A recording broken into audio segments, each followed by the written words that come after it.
This is the Movie Hall of Fame Class of 1974 edition for Thursday, September 12th, 2019. Hey, Adam Hall. How you doing, Nico? What's up, buddy? Yeah, well, not much. How the hell are you? I'm okay. It's been a little while. It has. Yeah. It won't feel that way in podcast time, but No. it has been in real life. We recorded the last episode a while ago, it feels like. I know, yeah. Are you well rested after your sojourn? My sojourn? Yeah, are you good? My what is that? What are you talking about? Well, I think last time I saw you, you seemed a bit worn out. Oh, well, that podcast sucked. What do you mean? That was a problematic podcast. Problematic? Are you canceling the Movie Hall of Fame? Well, no. I would like to make a quick update, by the way, because our grand juror, Nick Evangelista... Not our juror. No. Our judge, rather. The justice of the... justice of the court. That's right. Excuse me. He made his own executive decision to say, you know what? It ain't E.T., it's actually Blade Runner. So apparently you never took an American government class because judges don't make executive decisions. I don't give a shit.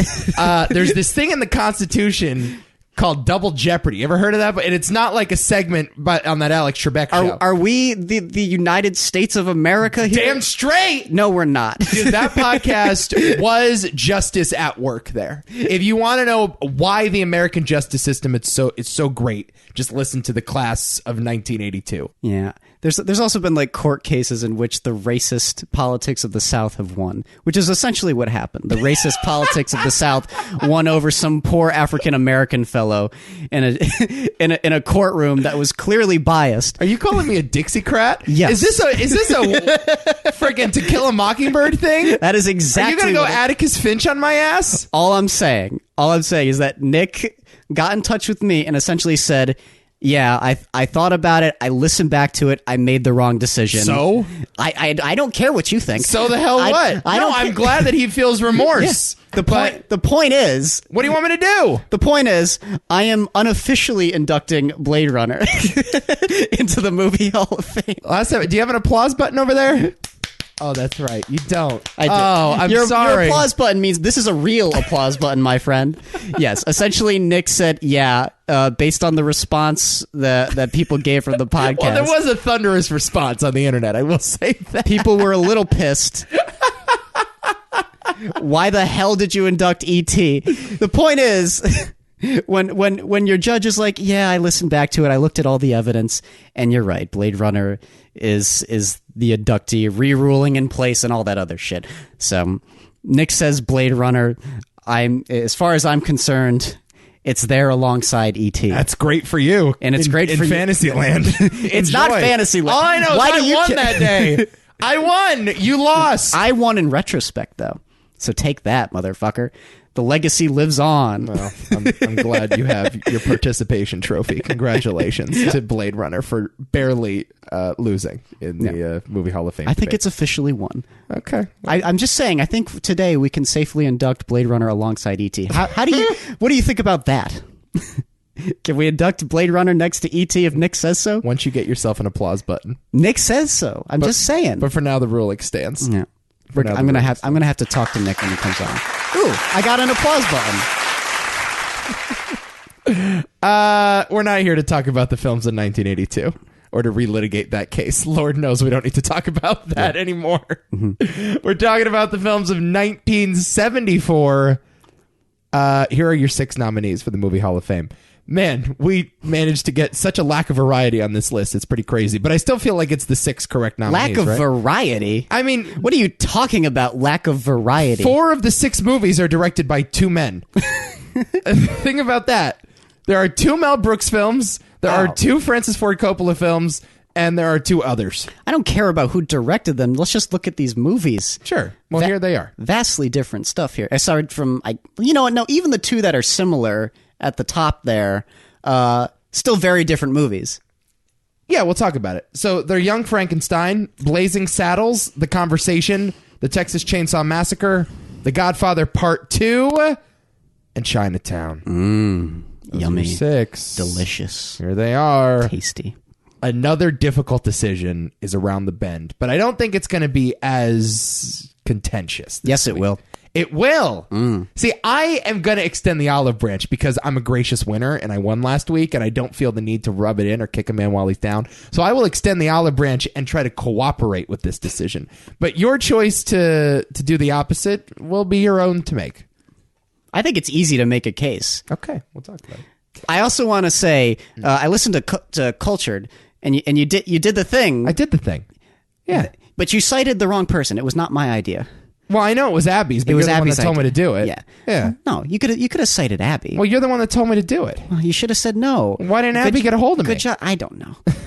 I don't know. But the point is, congrats, Abby, for adding that nice little trinket to the beginning of the wonderful podcast that is Cultured. I will not be replaying that segment ever. That's okay. That's a one and done. I want to leave that moment behind me as well. You know what? You should just be ashamed of yourself anyway. For there are very few times I lose my cool on the air, but that was a legitimate losing my cool. That was incredible. That was. I was like, what the hell has happened to Nico? I mean, and then I realized, like, wait, well, maybe the Jets just do that to people. They do. They've done it for 20 years. Why is this the break? I mean, I feel like they've done worse. This was supposed to be the hopeful year, is the point. This was also I had some money on it too, so that didn't help. Oh, well, that's. Yeah. But it does really suck when they're 16-0 going into the fourth. 16-0 going into the fourth, yeah. And they. It reminds me of that Bill Burr joke when he was on Conan talking about Trump versus Hillary. He's like, that's when. What did he say? That's like the other team throwing like 20 interceptions, and you still manage to get out in front of them. I don't know how you do that. No, it's literally Patriots Falcons. Yeah. It's like, how did you manage to work it back? Yeah. We had 4 turnovers. I know. We got 4 turnovers. That's your own fault. If y'all think that was an act, it was not an act. I actually lost my cool on the air. I hate to admit it. It was not performative in any way, shape, or form. It was louder on game day. I know. All right. Highest grossing movie in 1974. What is it? Highest grossing movie of 1974. I don't know. It can't be Godfather 2, is it? Well, the original Godfather was the highest grossing film of 70. Yeah, but 72, I'm sorry. But 2 is very long. It's very long. Actually, the number 6 highest grossing film of that year was Godfather Part 2. Number 1, Blazing Saddles. Oh, that was my next guess. Yeah, followed by The Towering Inferno, The Trial of Billy Jack, Young Frankenstein, and Earthquake. Ooh, a lot of good movies. You ever seen Towering Inferno? No. Solid. Is it? Solid. Who's in that? Steve McQueen. And was that the prison movie? No. It's literally about Jesus, like a skyscraper that's burning and they're trying to get out of it. So it's like it's a towering skyscraper, but yes, pre The Rock. Yes, but fuck that movie. I don't know. I haven't seen it. I caught it at the gym like a couple weeks ago. You know what I caught? Not at the gym, in the theater recently. What? Was It Chapter 2? Oh, yo! I forgot to mention this. Hit me. Let's take a break from this. Hit me. Okay, It Chapter 2. It's okay. Okay. It's okay. It's got a lot of problems. There's a shit. It's a messy movie with a strange mixture of tone. It's not scary at all. It's not. No, of course not. It's got like one moment with a little girl that's actually kind of frightening. Aside from that, yeah, it's just meandering and strange, and it's repetitive as hell. And I think about a good hour of that movie could have been cut. Oh, no. There's an entire subplot with, I think the character's name is Henry Bowers. He's the bully from the first movie. Okay. He comes back, and he comes back for like a good 50 minutes of the movie, and it serves no purpose. It is abandoned. It doesn't say anything about these characters or this plot, really. It doesn't progress anything forward. It could have been disposed of. And huge waste of time, as is a lot of kind of non sequiturs that happen throughout the film as they're kind of exploring Derry again and reliving their childhood. And I just found a lot of it to be, like I said, sort of meandering. And every once in a while, though, it's kind of cool with some interesting horror imagery and whatnot. And Bill Hader is excellent. That's what I've heard. Yeah. That is the one universal response I've gotten. Quite good. And he has the most recognizable arc. And it's well made. It's a decent enough companion piece to that first movie. I think the first 20 minutes is awesome. But yeah, it's like the movie is I never like jumping to the argument that it's too long, because plenty of movies I love, including the ones that are coming up on this list, are wonderful because of their length. But this one simply did not need to be that long, and I don't love all the adults in it. I think James McAvoy was not good. Yes, that's what I heard too. Like, not good. What's up with McAvoy these days? I don't know. When was McAvoy's last solid role? Split. Oh, right. Ugh, I guess.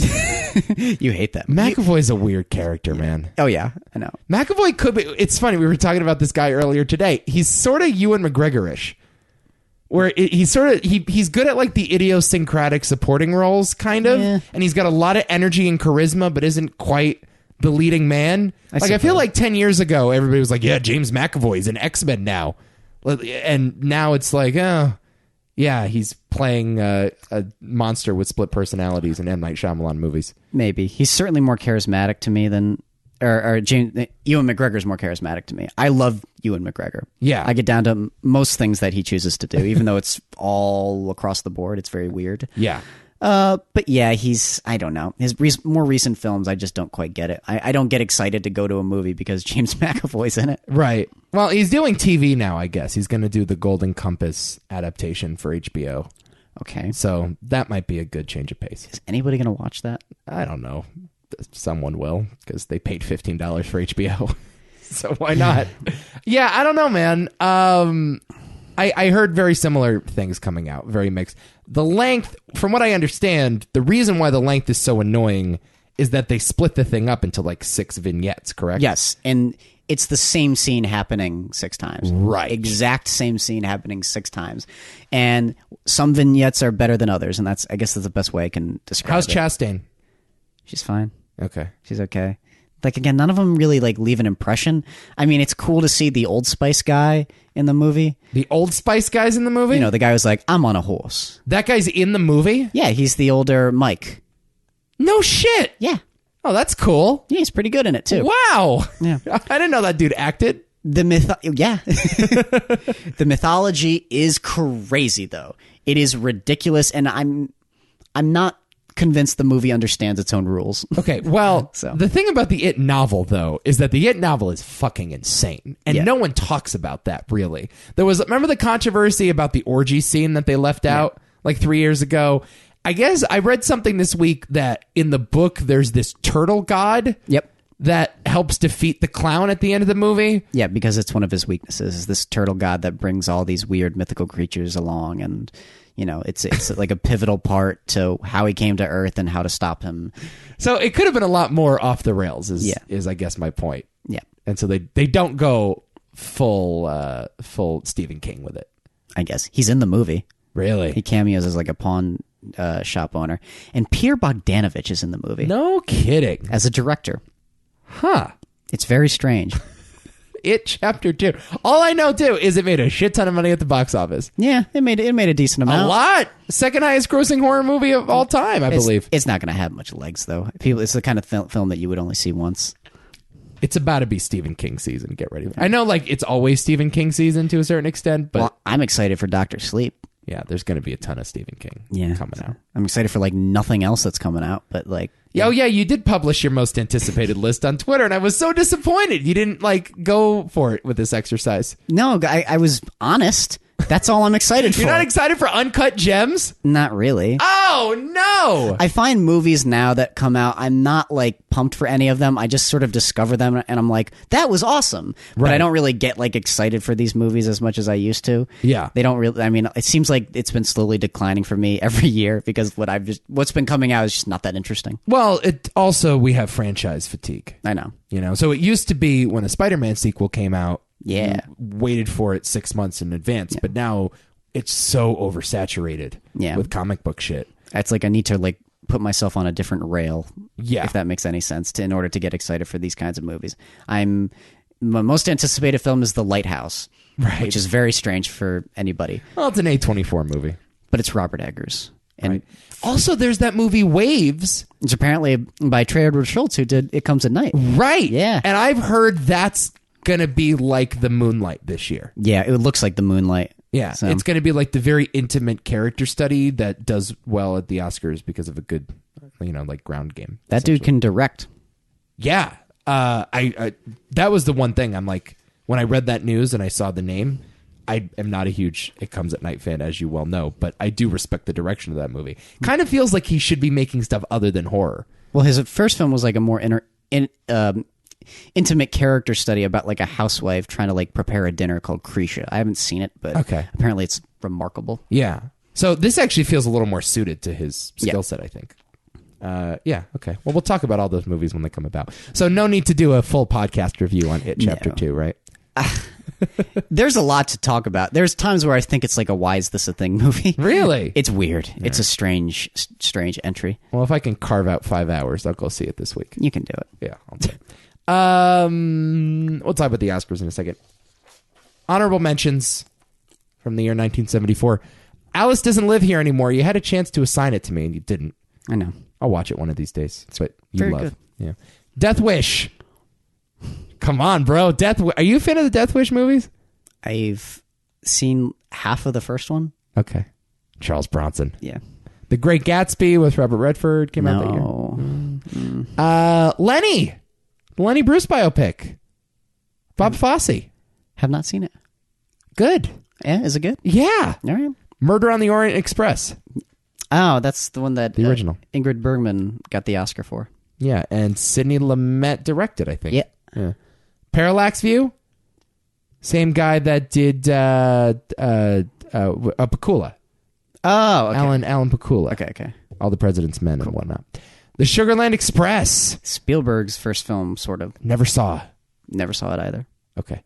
Yeah, I need to do that because I'm a completionist. I'll do it one of these days. The Taking of Pelham 1, 2, 3, the original, very good. I really like that movie. Really like it too. And this one almost made it on for me. It's A Crowded Field, but The Longest Yard with Burt Reynolds is a wonderful sports movie. Yes. And it is sullied by the remake with Adam Sandler. I don't hate the remake. Ugh. The original is so underrated. Yes, I like it. Now kids won't see it because Adam Sandler's is the definitive version. Maybe the ones who saw it will see the original when they get older. They haven't, because everyone I know that loves the new Longest Yard has not seen the Burt Reynolds one. I agree. Yeah. National Film Registry. This happens every once in a while. Here are your inductees. Blazing Saddles, Young Frankenstein, The Conversation, Chinatown, The Godfather Part II, and A Woman Under Influence. Texas Chain Saw is the only one that didn't get in. How that one's not on there is very strange to me. I think they'll probably induct it eventually. But yeah, the fact that it's not there yet is odd. National Film Registry can get a little snooty, though. Yeah, I was going to say, I see a little bias there. They can be a bit uppity with their choices. Yeah. All right, here we go. Let's begin with the Mel Gibson conversation. I'm sorry. We want to do this now, Nico? Oh my God. She stole my Laker tickets! Let's talk Mel Gibson for some godforsaken reason. Freudian slip. Let's talk about a Jew. Polar opposite, by the way. Mel Brooks.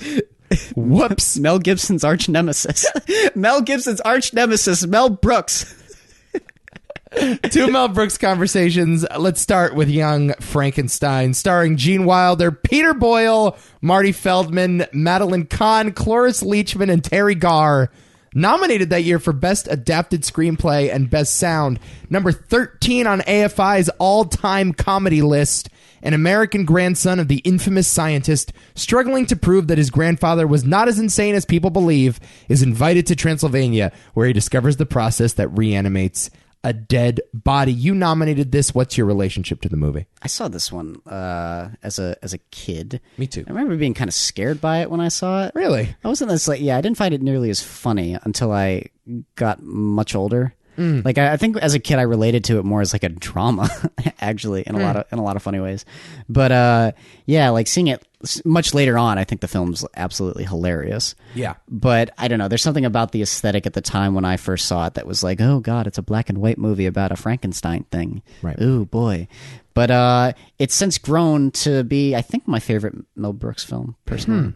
Funny you say that. Mel Brooks says this is by far and away his best movie. He's correct. It's not his funniest, though. He also says that. It's not necessarily his funniest, but it is his best. And I think you're right on when you say it scared you as a child and the aesthetic was a little off-putting, because the movie does get the horror elements right. Absolutely. Which almost makes it funnier. In fact, it definitely does make it funnier. Yeah. Because you're not distracted by the tacky set pieces or the scenery or the makeup, or like everything looks very authentic. They shot the movie on the authentic Frankenstein set. Really? Yes. Oh my God. He got permission from the studio Mel Brooks did to shoot on the original Frankenstein set. That's really cool. Yeah, all of the elements there are to a T correct. The only difference is that it's funny. And the script is funny. Other than that, you wouldn't be able to tell the difference between this and the original Frankenstein movie. No, and in a lot of ways, it's kind of interesting. It almost kind of works as like as an unconventional sequel. Yeah. I sort of appreciate it that way. I was like, you know what? Like, I can like watch this, and I feel like it's a respectable companion piece in a lot of ways. Right. Because it certainly owes a lot to that film's heart. Right. I mean, and the film itself has a ton of heart. A lot of heart. A lot of humanity. And it's actually kind of touching. So I don't know. I feel like this is another movie for at least if we want to call it the Frankenstein franchise. But it's one entry to be proud of. You're not that far off. I think the movie itself credits the characters of Mary Shelley at the beginning. So, yeah, it is meant to be a story in the same universe. It just happens to be comedic. Yep. And I think that's the larger point I want to make about Mel Brooks. And one of the reasons that I really like him, or have at least grown to respect him, I wasn't a huge Mel Brooks guy growing up. His movies are legitimate movies. Yeah. You know, and he comes from that old school sensibility of, if you're in show business, you got to be able to do everything. You got to be able to write music, perform music, play an instrument, sing, do a dance number. Yep. It's very big. It's very old Hollywood, but it's with its transgressiveness and this dirty, filthy attitude, which I so love. It's like, I see Young Frankenstein. It looks like $1 million. It's shot well. The characters act like they're supposed to. They have a lot of heart and soul. There's that hilarious musical number with Gene Wilder and Peter Boyle, which is one of the funniest scenes, I think, in the history of movies. It's so good. We all love it. Yeah. But yeah, there's not that much different from this and the original Frankenstein. And that is sort of why I elevate it beyond a spoof. It's not necessarily Airplane. No. It's not what you would think on the surface. I guess by a technical definition, it's a spoof. But I really care about the relationship between Gene Wilder and Peter Boyle. You know, I really care when Peter Boyle breaks down in the jail cell and starts crying because no one loves this ugly creature. And yeah, it's restrained and it's real and it's human. And that is something that Mel Brooks is pretty underrated at. I agree. But it's funny because I feel like the film, whether intentional or not, sort of steered into it. A great indicator of that is actually the scene where he's in the jail cell and he's chained up, and then the guard comes up and starts blowing the matches in his face. Yeah. And you could have very easily have played that scene for laughs if you wanted to, but it's actually not. It's actually him like getting mad and then killing the guy and escaping. And it's done in a very, I guess, I don't know, more familiar way. Like, that scene plays out the way it would actually have played out in a Frankenstein movie, right? As opposed to just being like, like I'm gonna make a joke out of this guy trying to scare this guy with fire, which they do in the movie with Gene Hackman's scene, which is awesome. Yeah, I love. It's my favorite scene in the movie. I was gonna make espresso. Where are you going? I was gonna make espresso. I just love that it's Gene Hackman. I had no idea for the longest time. Yeah. It's so funny. Fire is good. Yes, fire. Fire's our friend. Yes. The blind man. There are so many great little characters. Yeah. That's really what makes the movie so great. You have Igor and you have the Terry Garr character, and Gene Wilder is throwing 105 miles an hour in every scene. He loves this character. He's just crushing it. I've never seen a comedic actor like more in the pocket than this guy. It could work. It's so good. This could be Gene Wilder's best performance. So they're all awesome, but like the investigator or the German guy, is that who you're saying? The guy. I guess arm? he's not the detective. Or no, he is the detective. Yeah. With the arm that he has to keep hitting out of the way God. When they use him as a battering ram to get in there. To get in the house. There's so many great little characters. The physical acting with him is so good because obviously he's not missing his arm, but it is so convincing just seeing him playing around with his arm and fuck up. And, oh my God, I love it when he loses it at the end. It's just and no one can understand what he's saying too because he's got this thick Transylvanian accent. Yeah. It's great. Yeah, and I love, of course, Cloris Leachman in the movie as Frau Blucher. Frau Blucher's so I love when the horses neigh every time they say her name. It's a great running gag. It causes the horses to shudder in fear. It's so good. Yeah, Cloris Leachman is just a freaking legend. Is she still alive? I don't think so. I think she passed away a few years ago. I love her. I could be totally wrong on that. Cloris Leachman could be alive and well. I don't know. She was always the best. Yeah. It's true. He was my boyfriend. Or at the beginning when she's like, care for a glass of milk? Stay close to the candles. The staircase can be treacherous. Cloris Leachman, yes, is dead. No, I take that back. No, still around. She is. It was just, I Googled Cloris Leachman D, and there were so many results. Death, died, cause of death. They're just waiting for her to die. No, she's still alive and working, I believe. Wow. All right. Yeah, Cloris Leachman, born in 1926. So, oh my God, man, pushing 100. Good for Cloris. Cool. Okay. Yeah, what else do you have to say about this movie? Yeah, it's like I said, as I've grown up, it's become tremendously funnier to me, and I watch it like every year now. It's like you said, it's probably Gene Hackman's best performance. Gene Wilder, you mean? Or Gene? Well, you know what? Both. It's Gene Wilder's best performance, and I love pretty much everything about this movie, and I love those movies that you watch and you don't necessarily love them at first, but then you grow to like really appreciate them on a deeper level. I had that same experience with Star Wars when I was a kid, and then pretty much the same thing as this. And I think it's just because as a kid, this freaked me out, you know. But you know, I realize that there's a lot of genius going on here. One little fun fact: Aerosmith's song "Walk This Way" was directly inspired by this movie. So I guess Aerosmith was like recording shit, and they took a break because they were working so hard in the studio. And so they go to the movie theater, see Young Frankenstein, and Igor has that line, "Walk this way. No, walk this way." And so Steven Tyler was like, "Yes, that's the name of the song." So I don't get musicians. Walk this way directly from Young Frankenstein. Well, we need to do a cover with just Igor saying "Walk This Way." You know what I love about that character too? His eyeballs are actually like that. Yeah, I know. Marty Feldman. Yeah. Yeah. How do you find a dude like that? I don't know. Crazy. Well, he was a well-known actor at the time. Was he? Yeah, but again, for playing weird roles like that. It's like a Ripley's Believe It or Not. He is such a freak, isn't he? Exhibit. Yeah, it's crazy. Oh my God. So let's move on to the other Mel Brooks movie. Yes. Which is in stark contrast. It's called Blazing Saddles. Yes. This is my favorite Mel Brooks movie. Yeah. And I think it's a lot of other people's favorite. Yeah. I, again, wouldn't say that it's necessarily better on a technical level, but this to me is the sensibility that I'm looking for in my comedies. Oh, it's hilarious. Yeah. It is. It's much funnier. Yeah. This, in my opinion, is probably his funniest film. Right. And oh my, like, it's a hard movie to talk about without getting offensive. Yeah. Because a lot of the funniest jokes are the brutally offensive ones. Yeah, oh, for sure. But like, my God, like it's just, and it's aged actually surprisingly well for that reason because of what it chooses to satirize. Right. But at the same time, I really appreciate it for its relationship to film. It's very, I mean, obviously it's sending up westerns of the time, but again, similarly with Young Frankenstein, and we were hinting to this as for Mel Brooks as a filmmaker, is that he just understands the genres he's working in. Right. And yeah, this, you know, operates well enough as a western at times. At least certainly looks like a western. Aesthetically, yes, yeah. Absolutely. Yeah. There is a frequent use of the N-word in this movie, and you would think, like, in hindsight, PC culture would be like, let's cancel Blazing Saddles. Let's burn every DVD copy we have.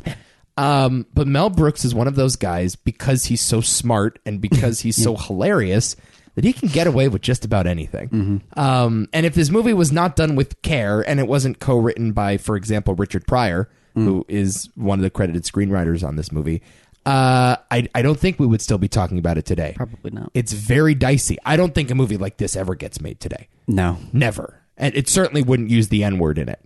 But I think, as Mel Brooks said once in an interview, if you don't have the N-word in it, like, you don't have a movie. I mean, that is the movie. It's the over the top cartoonish racism by these townsfolk, you know, and you can't half-ass that. You have to go all the way with it. So yeah, he just operates with total reckless abandonment, and it's awesome. Yeah, it's so and it works. It's so funny and it's so transgressive, and it's like, if you're looking for my style of comedy, this is it right here. Just go for it. Don't half-ass it. Yep. You know? And everyone's in the film is wonderful, though, and they understand what they're making, and they're not really afraid to go there. No, they're not. They're not. I love. Honestly, I can say this joke. It's okay. Are we awake? We are not sure. Are we black? Yes, we are. Then we're awake.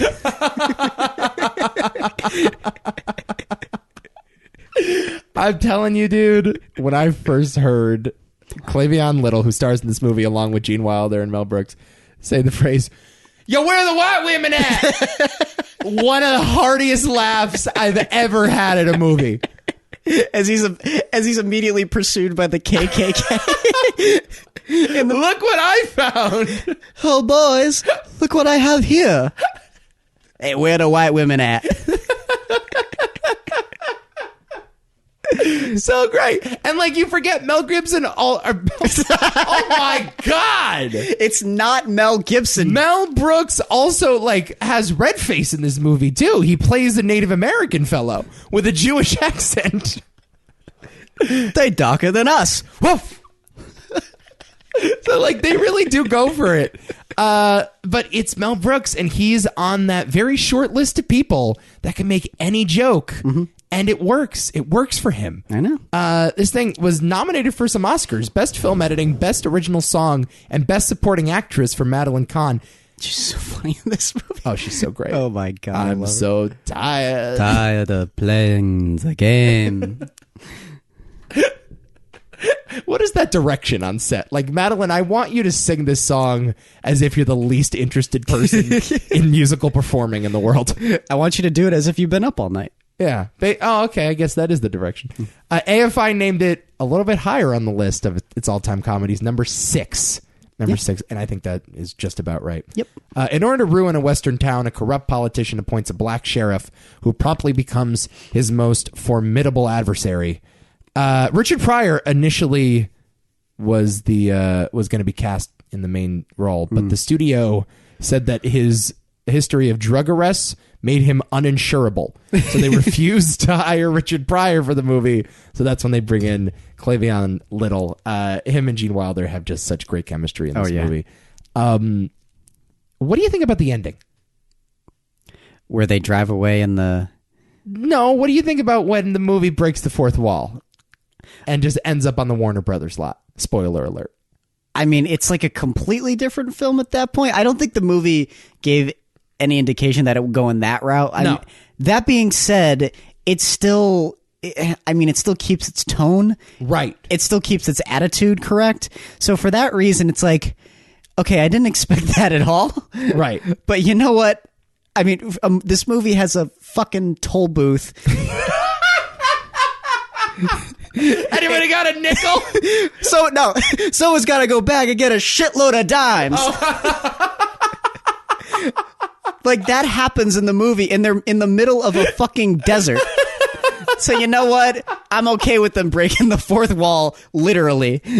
No, I remember seeing it and thinking the same thing. I'm like, this is so metal. Yeah. Like, you know, I don't remember the first time I saw this movie. It was a little later on probably than you did, but I just totally admired it. I admired the whole movie's sensibility.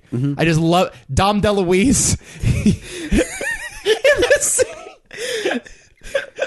You use the word because I don't want to. The word? Yeah. The F word? Yeah. Oh, I can't. No. Come on, you F words.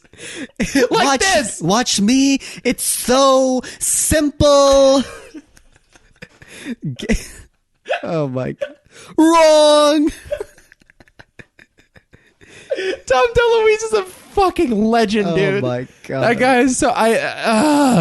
I love that last 15 minutes, but this whole movie is that. It's just breaking the rules, making cultural references that are way past the time point of this movie. Mel Brooks' governor character, the womanizing governor who's so cartoonishly evil. It's just off the chain. And you would think like, oh, this might be in bad taste. This might be too over the top. Can we ground this story in something? Mel Brooks just said, no, I'm going to make a very loud, very explosive movie with several musical numbers, and it's going to look like $1 million, and we're going to take these Western characters and set them on the Warner Brothers lot. I mean, lampooning everything, not just about those characters, but about the Western, the Westerns as almost like an industry of the time. Yeah, because it's setting up. I mean, it's very obvious that it sets that up with the ending and whatnot. Sure, but like everything about this movie is just jacked up silliness. Nothing is safe. Dude. Oh my god, no one is safe from Mel Brooks' laugh. I'll try to keep it as quiet as possible. This one here is a doozy. I said. He's hanging the guy and the horse. And the horse. The horse. There's a man and a horse being hung out there. Don't worry. Like this made the cliche of hanging your villains funny. Right. It's great. Yeah. That, I think, if you want to summarize the one thing I love about Mel Brooks, and again, it was late in my life that I realized this, no one is safe from him. Yes. Nothing is off limits. He goes for it, and it's really funny, and so you can get away with anything if you're funny. Oh, yeah. That's what I found about life. If you can make people laugh, doesn't matter how offensive it is. That's the line. Unless you're Louis C.K. Well, that's... Masturbating in front of women is not funny, Adam Hall. Come on. Although I've gotten a few chuckles every now and again. Oh, boy. We said it here, folks. I love this movie. So Young Frankenstein's your favorite. Blazing Saddles is my favorite. Neither of them, I don't think, will be inducted into the Movie Hall of Fame. But if you had to pick one to get in, what would it be? Oh, boy. You know, honestly, it's probably Blazing Saddles. I think it is, too, for me. Just because it's a hard R, it goes for it. I think it was more influential at the time and just funnier. Yep. But I think you're right. Young Frankenstein, a more traditionally good movie. Yep. Okay. Let's move on. Yeah. To a movie called The Conversation. One you saw recently. Very recently, actually. It's funny we're talking about this now. Yeah, I saw it like a month or two ago. Written and directed by Francis Ford Coppola, starring Gene Hackman of Blazing Saddles fame, John Cazale, Harrison Ford, and Robert Duvall. Nominated for Best Picture, Best Original Screenplay, and Best Sound. A paranoid, secretive surveillance expert. A little redundant there, don't you think? Has a crisis of conscience when he suspects that a couple on whom he is spying will be murdered. So kind of the forgotten Coppola movie. Yes, I agree. I mean, definitely the forgotten Coppola movie. I mean, there's a few out there that I guess a lot of people don't know him. I mean, what was his first film, actually? I actually don't know that. Rumblefish? Answer. I don't know. I think it's Rumblefish. Okay. Yeah. I mean, you have The Rainmaker in the 90s. You have a few little Coppola movies. That's true. But this one is interesting because of how good it is. Yeah. That it would be so forgotten. Happened right after Watergate. That's right. I think that's really interesting. So maybe, because it's a movie about secret recordings. And we were just rocked by the biggest secret recording scandal the country will have ever seen. And I think it's kind of interesting how Watergate plays a role in this movie. Oh, yeah. You think maybe that buried it a little bit? Oh, no, I don't think it buried it at all. I think the fact that it came out the same year as The Godfather Part II probably buried it. That's true. Yeah, I just think like this is in the midst of Coppola's greatest stretch. This is sandwiched in between the two Godfathers and Apocalypse Now. Yeah. So it's easy to forget it because it's kind of it's a small movie, really. It doesn't have that high ambitions. Well, that's what I thought when I saw it. It's like, this feels like the independent film of his filmography. I mean, he'd made independent films before and whatnot, but this felt like that small, like A24-esque kind of movie, you know? And I mean, a lot of it is just attributed to the fact that, I mean, it is so film focused. And I mean, all films are film focused, but this one has significantly less dialogue. You know, it's really just about holding on those moments of this guy losing his mind or spying on a conversation. But there are like 5 moments repeated over and over again. Yeah. Really. The story is not that expansive. It's really tiny. No, but it's funny how slowly it unravels, but how you I don't know, it's interesting how it sort of ratchets up the tension without you kind of realizing it. Yeah. But it's weird that nothing happens in the movie. No, not really. Nothing really happens. Well, someone is supposedly murdered, right? Sort of. Kind of, maybe. we think. By Harrison Ford? Was that what happened? Well, what do you think happened? You saw it more recently than me. He's part of that organization, but if I'm being completely honest, it just seems like Gene Hackman was letting his like it's almost as if he's been doing this for so long and he's been so battered by it that he just thinks up all this crazy shit. Yeah. Doesn't necessarily mean it's going to happen, but once it's taken its influence on you, you start thinking just the worst. Because if I'm being honest, based on that ending, it almost makes you think, oh, maybe he was just out of his mind. Right. I think that's one of the reasons why this movie works so well. I think you hit the nail right on the head. This is not a sexy CIA thriller. No. This is a dirty mechanical film. The Gene Hackman character, as I read in a review by Roger Ebert, I thought he put this wonderfully in his great movie series. Gene Hackman's really bad at his job. Yeah. He's really bad. Like, he lets this hooker sneak in and steal recordings, and his apartment gets bugged, and he's got 3 bolts on his door, but people keep breaking in somehow, and he's very sloppy. He's very easy to detect. Yep. And he's kind of like a schlub. Yeah. He's got this mustache. He's not well kempt. The only thing he does in his free time is play saxophone by himself. And I think that's sort of interesting in the era of 24 and Jason Bourne, which is very sexy, very sleek, straight down the middle of the road action movies with attractive leads. To see a movie about the other side of just the battered down, beaten up audio dude whose career is literally ending people's lives. I just think it's such an interesting take because a lesser filmmaker or a lesser writer would have taken a completely different path with this material. I don't know what it is about this. This movie reminds me aesthetically and with some of the movement of it of the French Connection, and a lot of that is probably also due to Gene Hackman, but there is something about them. I was honestly confusing them in my head. Yeah, no, feels like a deconstruction of the genre. Yeah, the spy thriller, right? Yeah, essentially. What do you think happened with that blood in the toilet? What's your take on that? Oh, that's so weird. Yeah. You think that's real? Or in his head? Oh, boy. There's a bit of me that might think it's real. I mean, that's the easy answer, so I don't know. It's possible. Maybe he's just trying to tell himself that it's not actually there. That's another idea. Right. Maybe he's just not willing to accept the fact that, these people have been brutally murdered in this hotel room and horrible thing, or he let it happen, and he's just trying to like block it out. So first time I saw the movie, the way the music was cued and like the way it was shot, it looked like The Shining, right? Yeah. It was very horror influenced, and there's not a lot of other horror influences in the movie.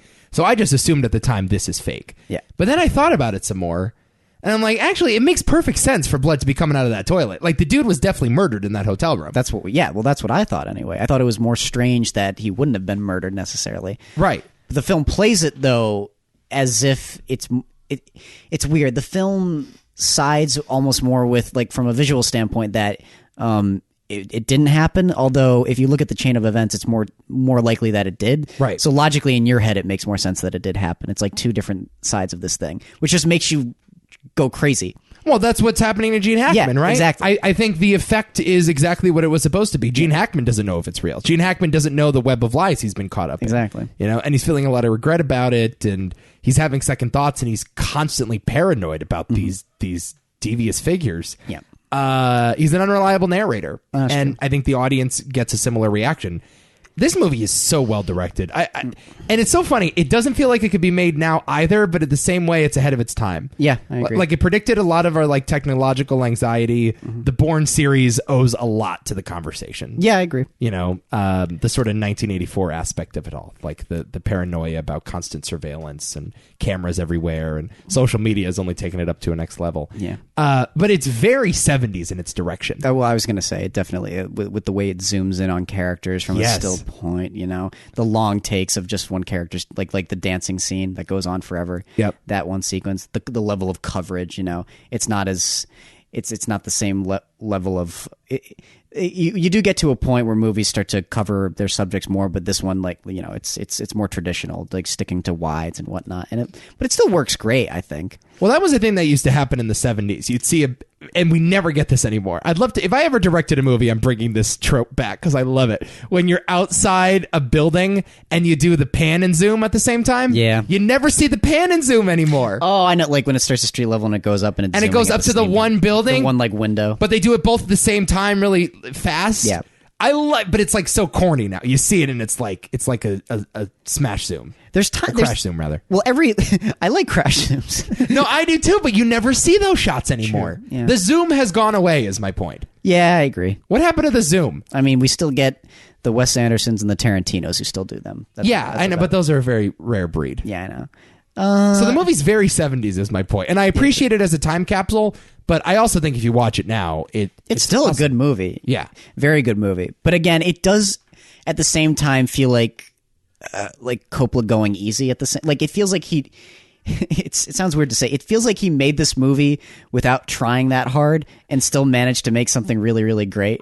So you only respect Francis Ford Coppola movies if he's cutting pigs' heads off in the I didn't jungle. say it. I love this movie. This is a dope movie. No, I understand. It's just the high bar we've given Coppola. I guess. We're just not fair with Coppola. We're just not. Sure. We hold him to, because he made like 3 of the greatest movies ever made. Mm-hmm. So it's like, he just makes the conversation. So what? But I guess that's my point. The fact that it just kind of came out and it's just very fluid and natural and artfully done. It just feels like someone, you know, kind of going with the flow and just so happened to make an awesome movie. Yeah. You know, doesn't mean it's not like tightly directed and on point and knows exactly what it's doing for a certain. I get. There are a lot of movies that feel like they're floating in and out of their story, but I don't know how you describe movies like that, but this one definitely feels like it's going at a more casual pace, and it just so happens to turn out that it's an awesome movie. Huh? It's hard. I don't know how you explain that, but I know it when I see it. Are you saying it's too slow? No, I will say that it's slow. Oh, it is definitely slow, but I wouldn't say too slow. No. Yeah. And also, the ending of this movie just elevates it to another level. It's a full star at the end of that movie. Love that ending. It's crazy. A lot of great endings in 1974. We're going to talk about it. Yeah. I think the next, including the conversation, the rest of the movies have incredible endings. I think all 4 have iconic endings, don't they? Oh, my God. Yeah. Let's get into it. Ready for this? That was the conversation. That was the conversation. Will not get inducted, by the way. No, but really underrated thriller. I would check it out. All right, so I watched this today, just like 3 hours ago. I know. Well, I wanted to watch it in broad daylight. I didn't want to do it. Doesn't help. You know why? Because most of the fucking movie takes place in broad daylight. Fair point. It's called The Texas Chain Saw Massacre. Yep, and it's written and directed by Tobe Hooper, starring a bunch of people you've never heard of, and I don't think we're ever heard from again, right? Yeah, I think the main girl was, and Gunnar Hansen, who played Leatherface, appeared in a few other roles, but again, as the same. As Leatherface, right? Yeah. Okay. 2 siblings and 3 of their friends en route to visit their grandfather's grave in Texas. Why, I don't know.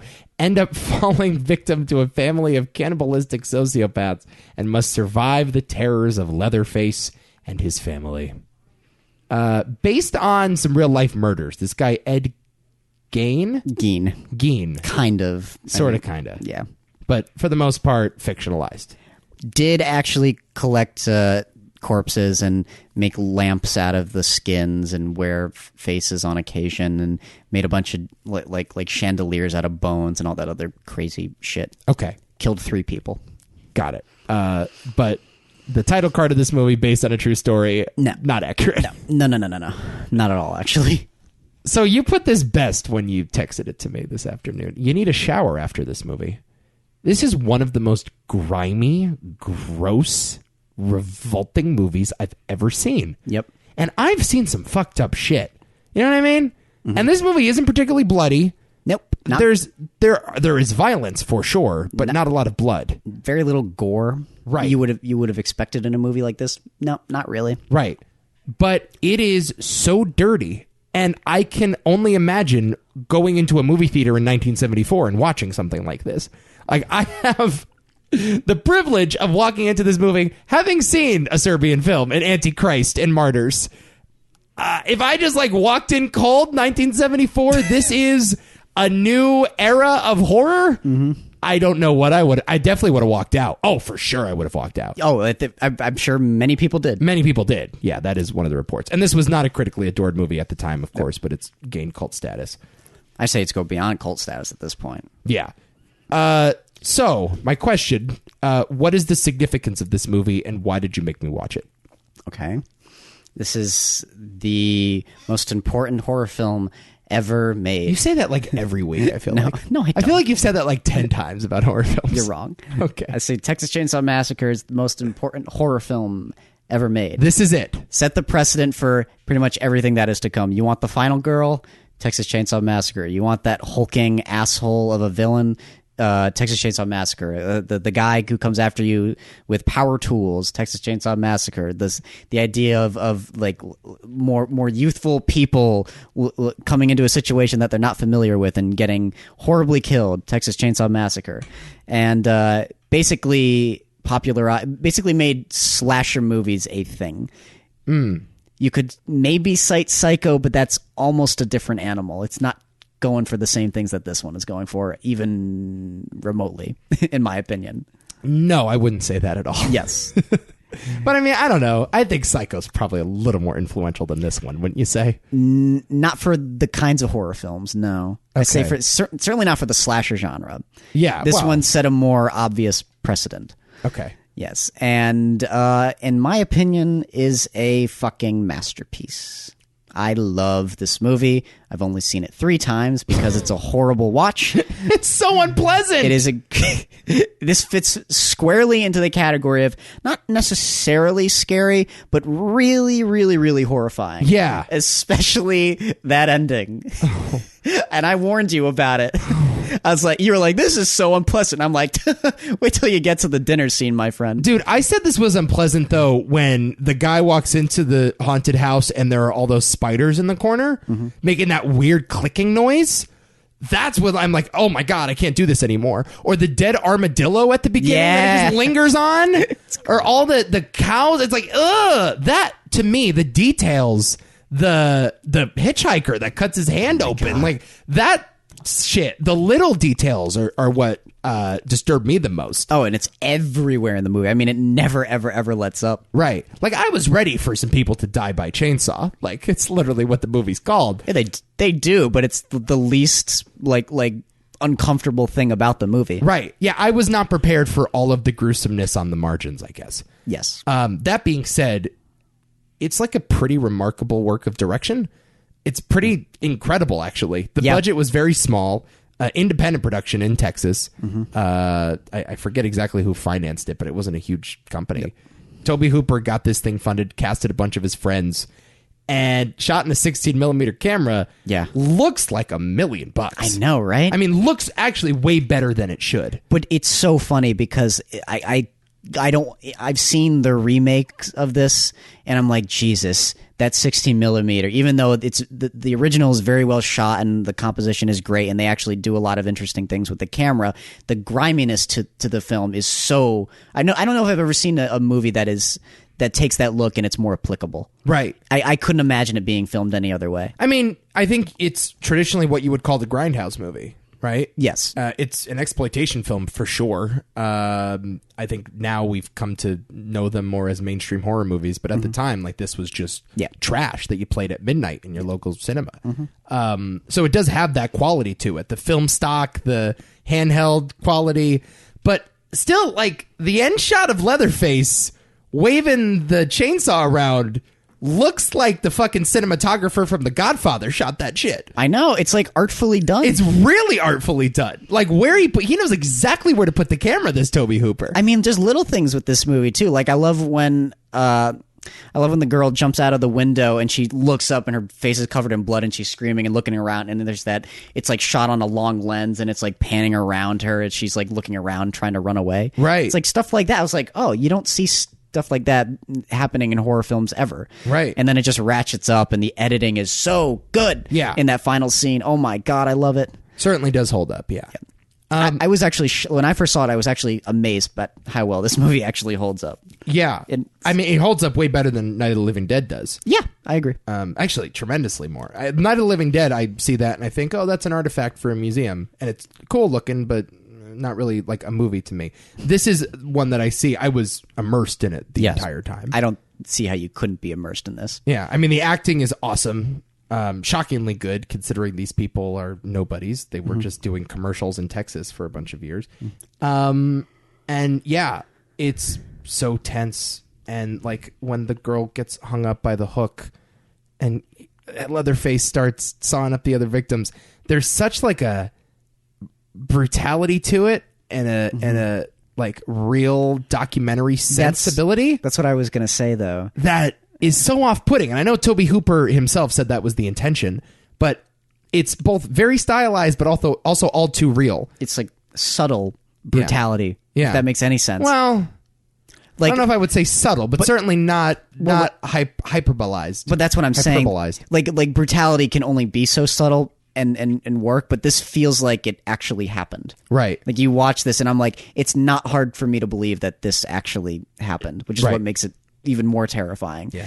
I mean, the villains are kooky, but I believe it though. Yeah. I mean, the whole movie thematically is about people who are just pushed to the fringes of society in the 70s and bringing those people who actually pushed them to the fringes, coming into that world and being horribly mutilated because of this. Right. It's about people who essentially represented the West and represented progress with the industry with what they were doing and capitalism too. Yeah, exactly. Yeah. And just seeing what happens when you decide that these people are no longer needed and they're just it's crazy. It's about, a dying America, which is I think another reason why the movie's so good is that it actually has a lot of interesting thematic elements that we can see whether we want to or not.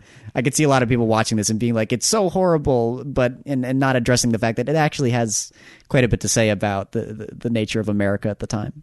Yeah. A lot of the thematic stuff, I read a bunch of think pieces about Texas Chain Saw in preparation for this. And I can't say I buy all of it.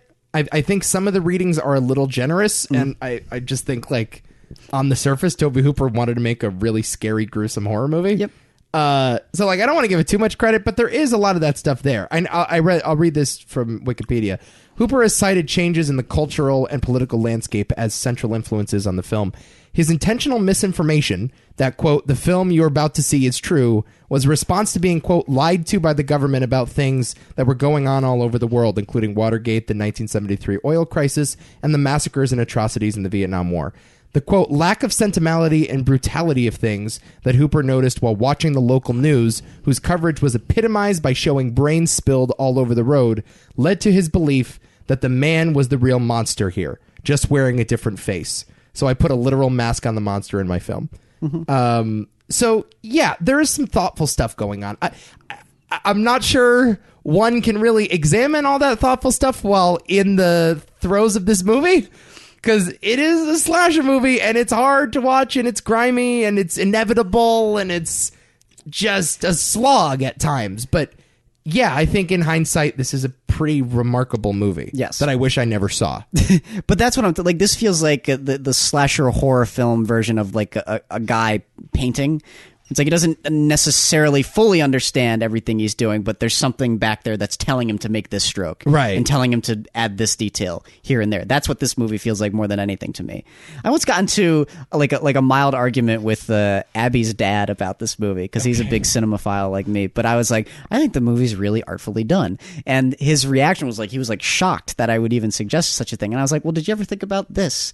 Did you ever look at the fact that this movie is like directed to a T? It's incredibly well done. I mean, even though, yeah, the content is a little repulsive, it doesn't mean that there's nothing there or no merit to it. It's certainly earned, in my opinion.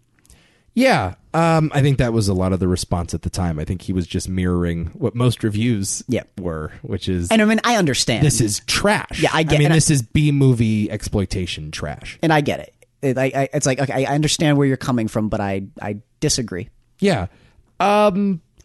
I would not recommend this to anyone.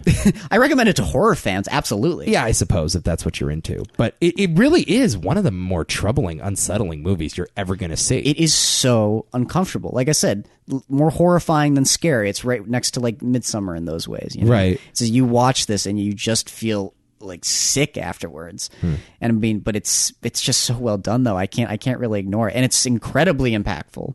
Yep. I mean, yeah, you don't have almost an entire chunk of the industry without this movie. Yep.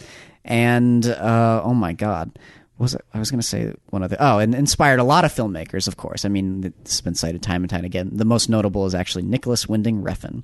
So you can thank. There's nothing notable about Nicholas Winding Refn. You can thank Texas Let's Chain. be very clear about something. There's plenty. There's notable. nothing notable. Oh, Have plenty. you watched that goddamn Amazon show yet? No. Too Old to Die Young? Did you? No, but you need to do it and report back to me. Okay. As the Nicholas Winding Refn correspondent of this podcast. Because I like most of his work. That show's like 20 hours long, but it's only 10 episodes. Yeah, I know. And Refn, I believe, said in an interview, you should be able to watch it out of order.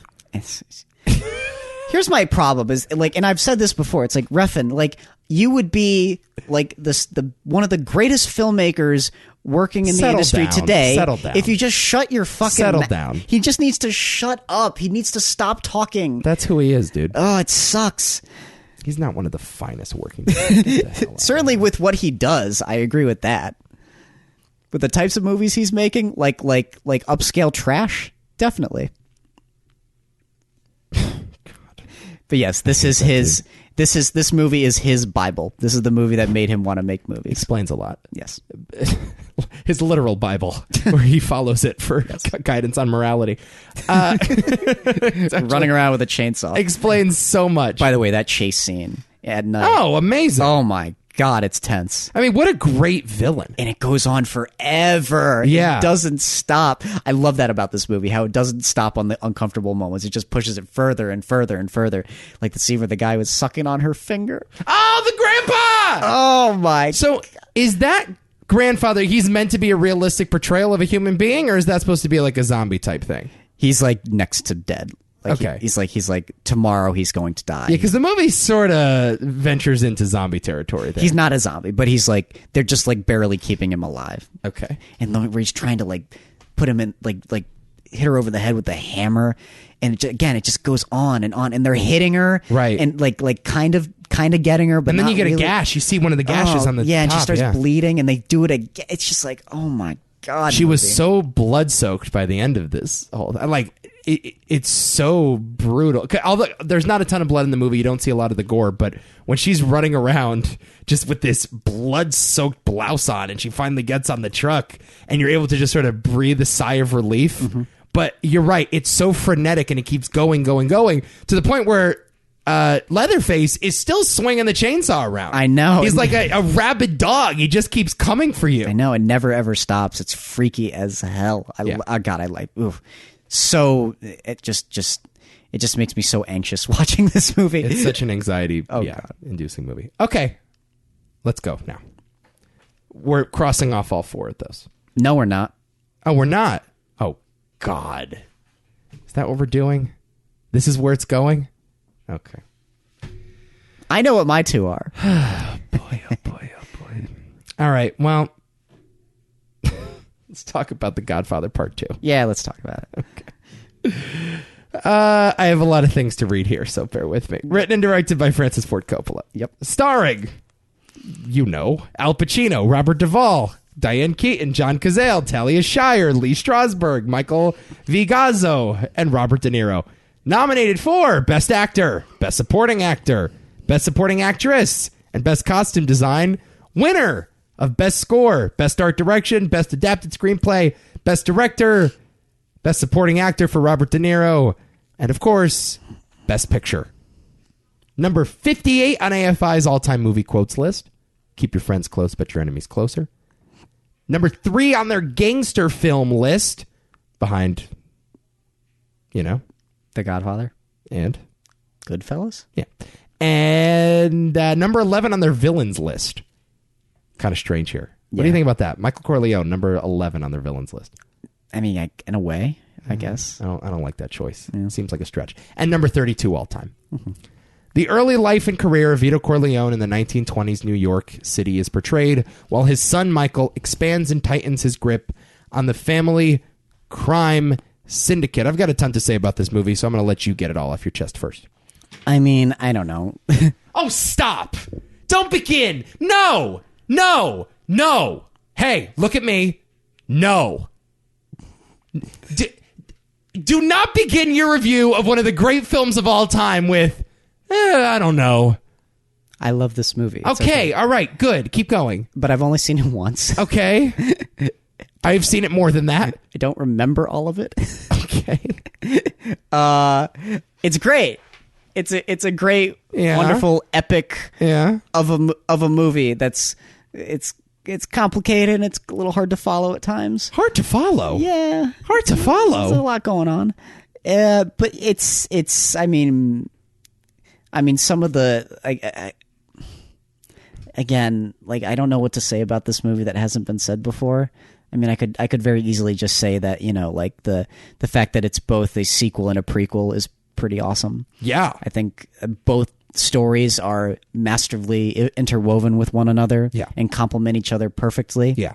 With a rise and a fall story, which is completely earned. A rise and a fall that explains the rise and the fall. Yes. Like, they complement each other. One story explains something about the other and vice versa. And it feels like you couldn't have one without the other, oddly. Yeah, no, for sure. Yes. Like, you learn why Vito became a great godfather and why Michael will never be a great godfather. Mm-hmm. It's one was born from the streets. He had to immigrate from Sicily. He had to learn things on his own. And Michael is kind of this privileged kid that was thrown into dad's business who, fought for his country and tried his best to make his own way in the world, but didn't have the same experience growing up. And Vito handled his business with such care and consideration and tenderness. And love. And yes, a profound love and empathy for those in New York with him, for his fellow man. And Michael is just trying to follow daddy's footsteps. Yeah, and he feels a little more, like, much more sinister. Oh, yeah. I mean, I do kind of understand where they were coming from when they described him as the villain. And maybe he is the villain. Yeah. And because he's a bad guy. I think he's a horrible guy, actually. Yeah, he's a pretty horrible I mean, in this movie, he's really fucking bad. Yeah. And you definitely feel that. I mean, I do think it's a case where it's like I like half of the movie just a little bit better than the other half. Which one do you like better? I like Vito's story much more. Yeah. Much more. I just think it's wonderful. Okay, what's the better performance? For me personally? Yeah. Ooh. I mean, I do love Robert De Niro. There is De Niro had to learn Sicilian. I know. Had to learn the Sicilian dialect for this. He spent 3 months in Italy. You're just crazy obsessed, aren't you, Coppola? You can't just hire someone who's Sicilian. You think De Niro's the better performance? The scene where Al Pacino goes at Diane Keaton for the abortion. Slaps her, is the most remarkable piece of acting I think I've ever seen. I think you're entirely right on that. So I go Pacino for that scene alone. Let me just get ahead of myself for a second. I love the movie, Nico. Hang on. Don't get me wrong. Let me get ahead of myself. Art Carney was in a movie called Harry and Tonto. Oh, yeah, and he won Best Actor. He won Best Actor. Is that the biggest screw job in the history of the Oscars? Yeah. I think it is. I think we found it. Okay. We've talked about many a screw job. How in the world does Pacino not win for this? I don't know. How in the world do they give it to him for Scent of a Woman and they don't give it to him for this movie? What else can a man do in a movie? Seriously. Yeah. He's all over the place in this. He's beating up his wife. He's disowning his brother. He's taking care of his kids. He's wheeling and this guy goes from 0 to 100. But he never overacts. That's the thing. This is the sweet spot of Pacino. I was going to say, like, he's actually very controlled here. He's so controlled. I mean, he needs to for this character to work, but Of course. which it makes it so scary when he actually like lashes out. That's one of the things I love so much about these movies is that when characters lash out against each other, it's actually terrifying. Yeah. It's actually really scary because you know something really ugly is about to happen. Right. And oh my God, when Michael gets pissed, it's just freaky. Sure. I love the scene where he's like a hawk and he's telling his sister not to be with this guy in that room. Right. Unbelievably well shot, by the way, and directed. And the blocking of those actors, the way it tells you so much about where they are in this story and so much about the relationship. It's just, it's well, genius. Michael and Fredo too having the conversation at the lake house. Oh my God, it's I'm smart. It's not like everybody says. I'm not dumb. Fredo, you're nothing to me. You're nothing to. Oh my God. And then he goes, nothing happens before my mother passes. I want nothing while my mother's alive. Oh my God. It's just like, but you know, even in that scene, you talk about the blocking though. Yeah. Him slouched over on the chair, just a defeated man. And there's Michael, walks up to him, does the leg cross thing. Yep. And that, by that point in time in the movie, it's like, oh, Michael means business. He's crossing his legs. You know, that's when you know, like, something sinister is about to happen. He's going to say the coldest shit imaginable. Yep. That stuff is so moving. Mm-hmm. It really is. And to look at a character like Fredo, who in the first movie is great. John Cazale is, of course, immaculate in both of these films. But the first movie, he's sort of a punchline. It's sort of like, oh, he's just the middle child. Fredo's kind of dumb. No one takes him seriously. Never takes sides against the family in public. Whatever. To mine that much heart and soul out of that character in part 2 is a goddamn miracle. I know. What they do with Fredo and Michael in this is the most tragic thing I think I've ever seen in a movie. Mm-hmm. It really is. Oh, yeah. And then you get to that dinner scene at the end, and when Michael is announcing to his family that he's getting called over to the war, and Fredo's the only one that's supportive of him, and oh my God, dude. It's really tragic. And that's you broke my heart, Fredo.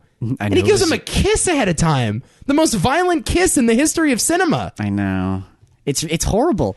But it's, oh my God, it's just, it really does break your heart. It is, yeah. Because you get this, it's just the fact that like the brother that was always there for you and he's like your dog. Yeah, exactly. He just doesn't know any better. In a lot of ways, I've always read it that way. It's like, I feel like Fredo didn't mean to do what he did. No, of course he didn't. Yeah, so it's just Michael, feels like he doesn't have any other choice. Well, but he's also incredibly paranoid and is removing everyone from his life, essentially. Yeah, I know. I mean, he tells Tom Hagen to go fuck off at the end. Yeah, I know. Just like, how can Tom's been there for you the whole way? Like, Tom's a consigliere. But that's the point, though. It's like, again, a tragic downfall for this guy. And it's one of the great, like, downfall stories. It's much better than Scarface. Oh, please. What are we even talking about? Well, we'll talk about Scarface eventually. Yeah, we will. I mean, it's just a better performance than Scarface. Oh my God, It's will you entertain the fact that this is better than the first movie? Yeah, I could entertain it. I don't know if I completely agree. Okay. It's arguably the best sequel ever made. Oh, it's by far and away the best sequel ever made. Oh, stop it! What are you, Halloween Part 2? I mean, what's your choice? Halloween 2018. That's right. Yeah, God, that's my answer. Yeah. What's your best sequel of all time? God. The only one I put even close is Silence of the Lambs. That's it. I guess you could call that a sequel. It is a sequel. I mean, not in that canon. Yeah, it is. Same story. No, because of Red Dragon. Kind of makes Silence of the Lambs not a sequel. Oh, I guess that's a good point. Oh, yeah. Damn, good point. Okay, so it's this one then. I go, like, my contenders, I have, like, let's see, I go, like, there's... This is a good Twitter list for you. There's, like, I've always been meaning to do best sequels list. I mean, there's Empire Strikes Back, there's Terminator 2, there's 2049, there's Aliens... and then there's this. None better than this. I'm sorry. Stop. None better than this. I don't know. I don't know. It's close. I can't believe you're going to argue against this movie right now. I can't believe this is what we're gearing up for. It's pretty crazy that this is what's happening. I don't know. I mean, the problem is that that first movie, I think I like it better. No, I do too. I think by far and away the first one is better. It's more quotable. Some people would disagree, though. No, I know. I mean, this is, I guess, a taller task. It's a more sprawling story. You got to tell two parallel stories in a compelling way. It's damn near perfect follow-up. Yeah. Yes. Well, it's you know what? It feels like a necessary sequel. Sure, yeah, and that's important. I mean, all those sequels I just mentioned are great to me because it feels like that story needed to be told. Yeah. That's why I love all of those movies. Right. So, sure. In that way, I just can't separate these two movies. It's like they're all just The Godfather. Well, not Godfather Part 3, but the first two, that's the story. You hate The Godfather. Of course I do. Any sensible human being would hate The Godfather 3. I don't hate The Godfather 3.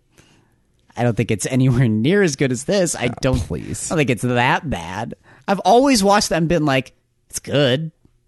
It's good. Yep. I mean, it's not a masterpiece like these, but like for like any other, like if these movies never existed, I get that they exist. Don't go there. Yeah. But like if these movies never came out, it's like, this is a pretty damn good mobster movie. It's a solid fucking mobster movie. The only issue is that it's next to these like mammoth of films, like American Shakespeare, essentially. That's the issue. Like, this is America's contribution to the world in terms of art. The only reason Godfather 3 is sullied is because of these other two films. Yeah, well, it's a pretty damn good reason, I would say. Yeah.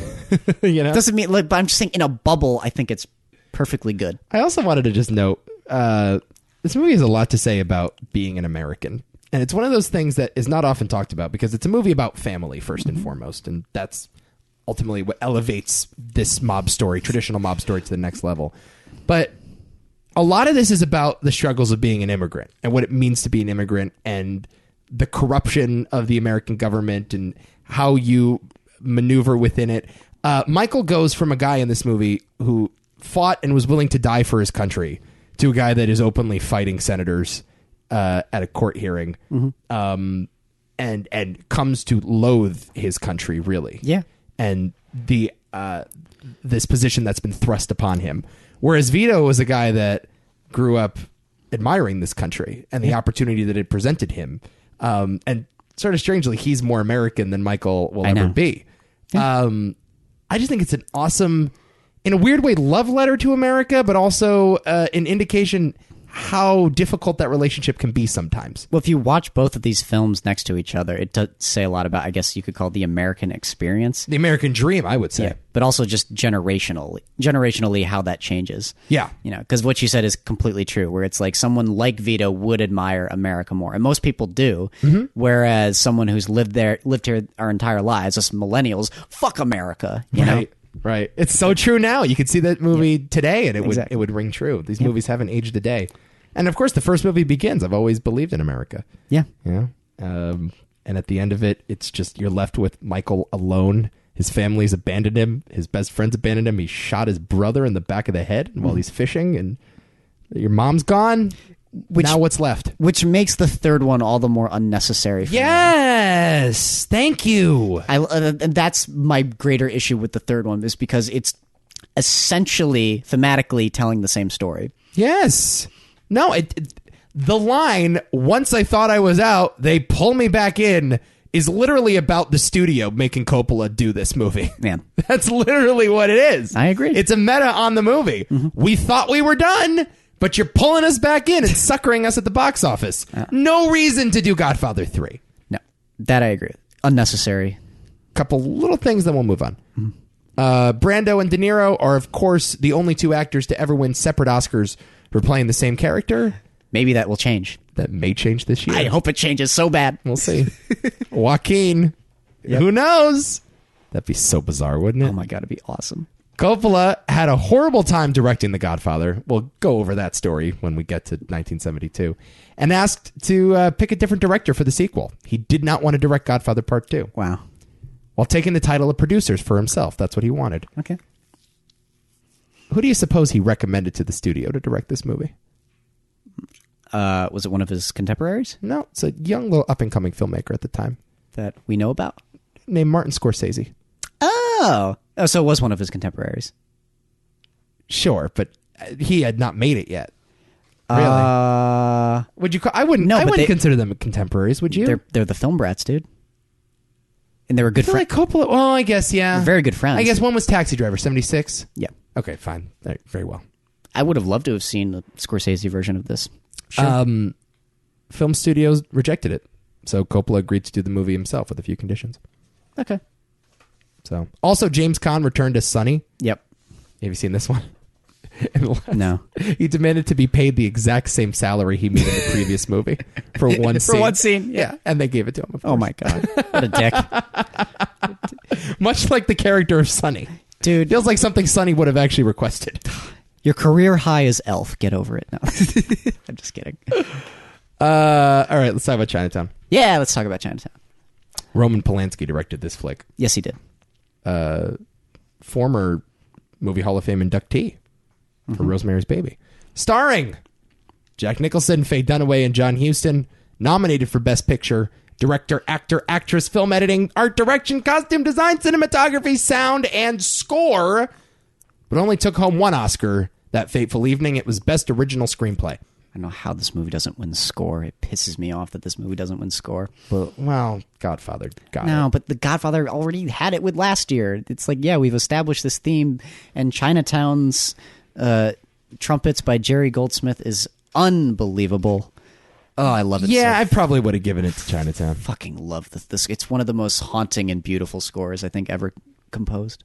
Number 16 on AFI's thriller list, 16 on their villains list, 74 on their quotes list, 9 on their score list, 2 on their mystery film list, and number 19 all time, just a tick above Godfather Part 2.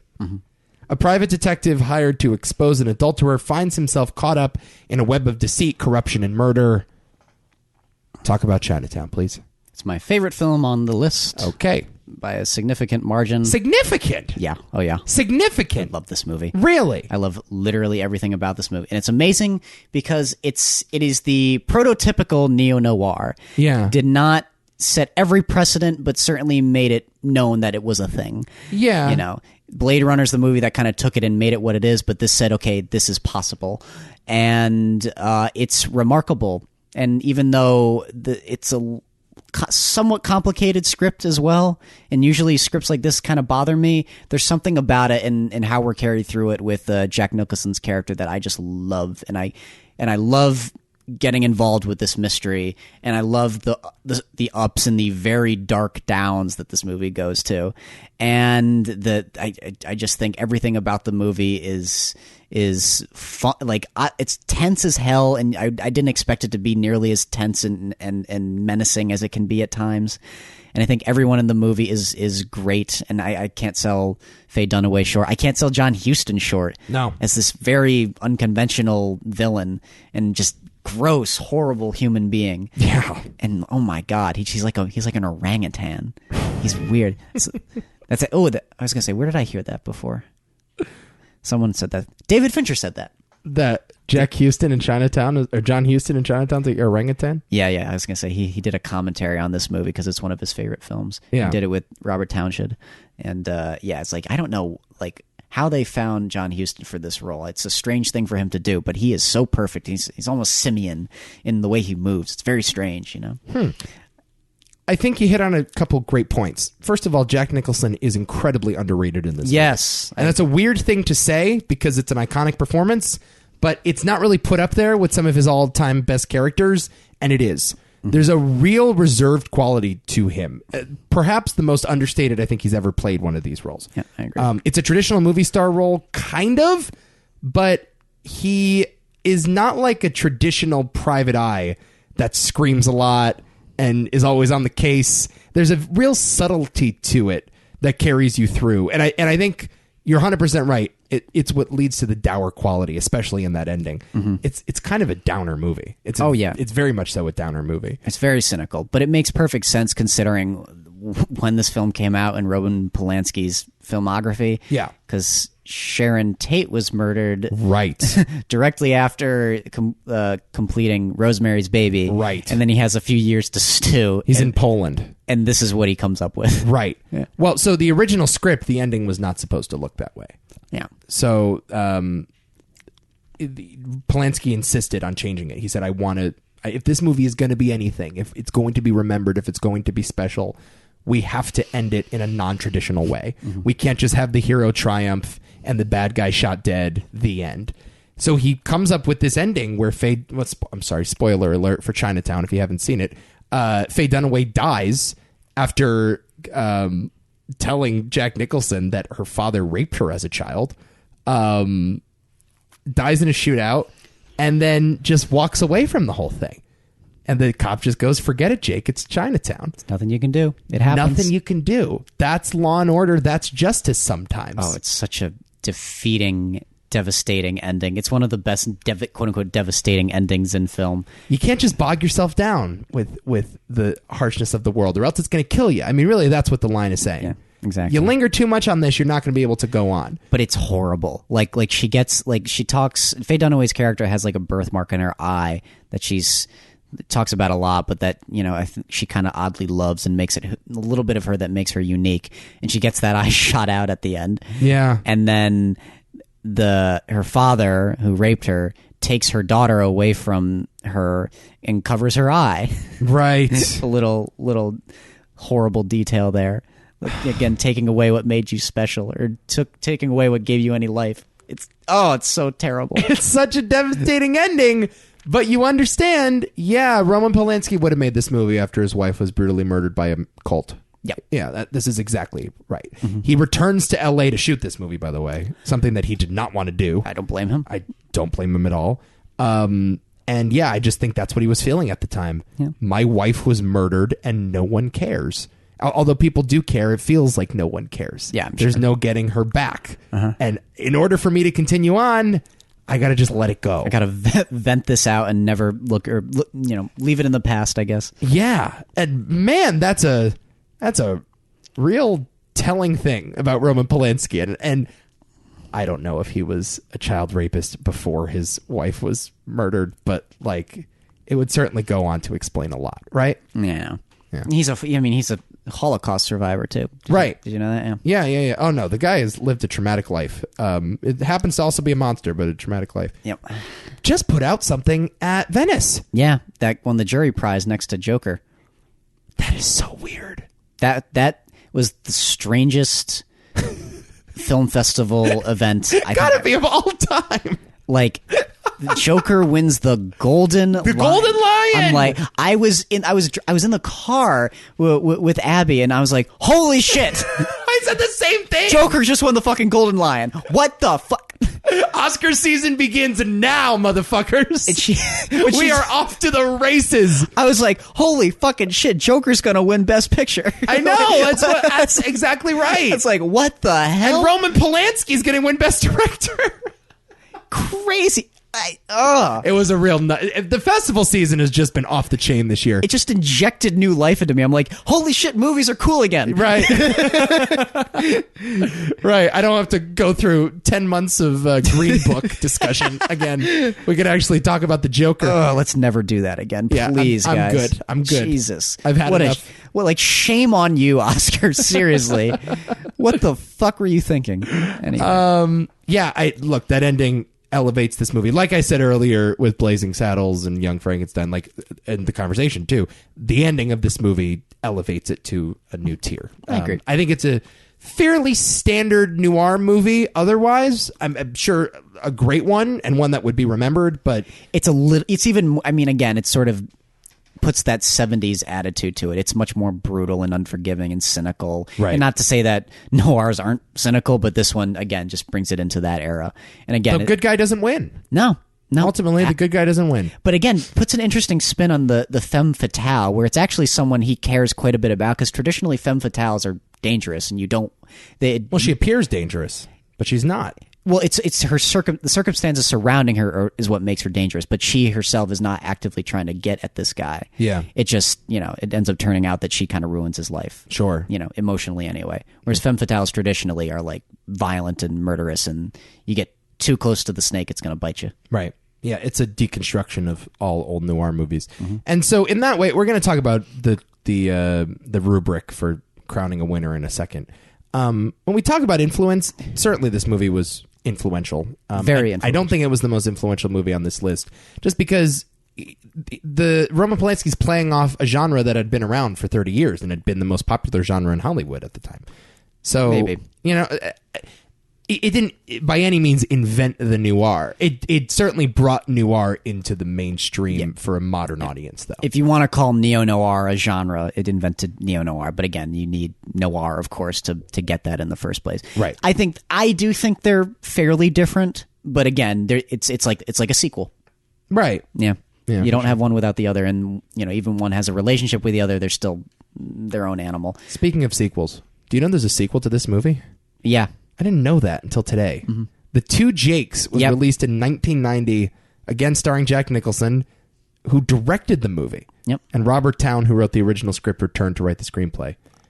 What was it okay? Apparently not good. Okay, I wasn't sure how it was. Yeah. It's just this was supposed to be a trilogy, I guess. It was supposed to be like a natural resources trilogy where this corporate entity is controlling the water supply, the oil supply, and land. Okay. So the second one is about oil. Okay. By the way, I think on the surface that whole subplot with the water sounds kind of homework-y. Yeah, well, that was the thing that threw me off when I first saw it. I was like, it's about this? Right. Really? Like, okay. But I think you actually do get into it pretty effectively. Well, it's such a real world thing, though. Like the idea of just this evil corporation controlling your water. Right.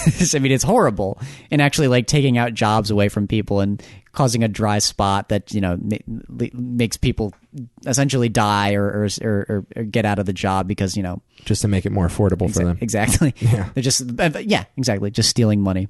Right. Stealing your livelihood. It's a classic. Yes. It's a phenomenal movie. Yes. And now we get to the hard part, where we figure out which one of these is going to get in. So I'm going to let you make your absurd argument. As I just say, Godfather Part II is like one of the most remarkable things I've ever seen, and along with the original movie, changed cinema forever. And we are indebted to it as one of the great works of art America has ever produced. So now it's your turn. I don't know. We would have been fine without it.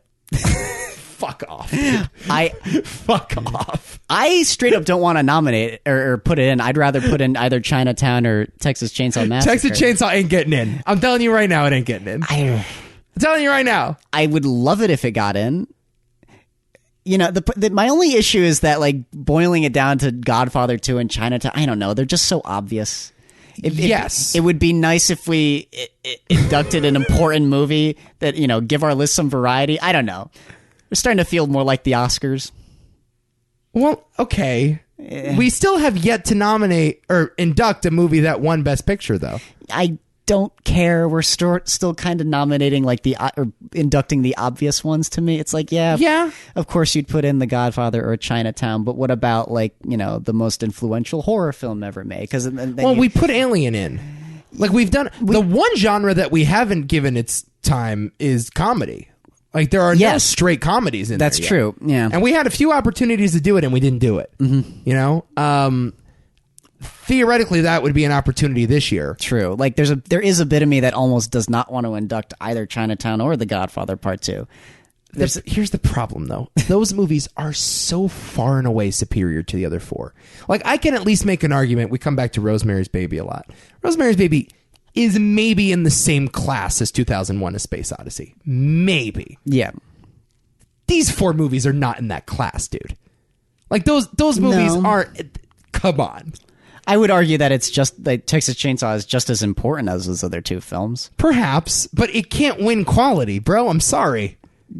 So what? Well, let's go through it. Well, we talked about quality and how, I think we sort of discussed this on the last podcast. And you know what? I agree with Nick. Impact is more important to me than maybe anything. So here's what we need to do. Yeah. You need to get together with the committee of the Movie Hall of Fame. Yeah. Get the board, assemble the board, and we need to maybe take a look at the criteria.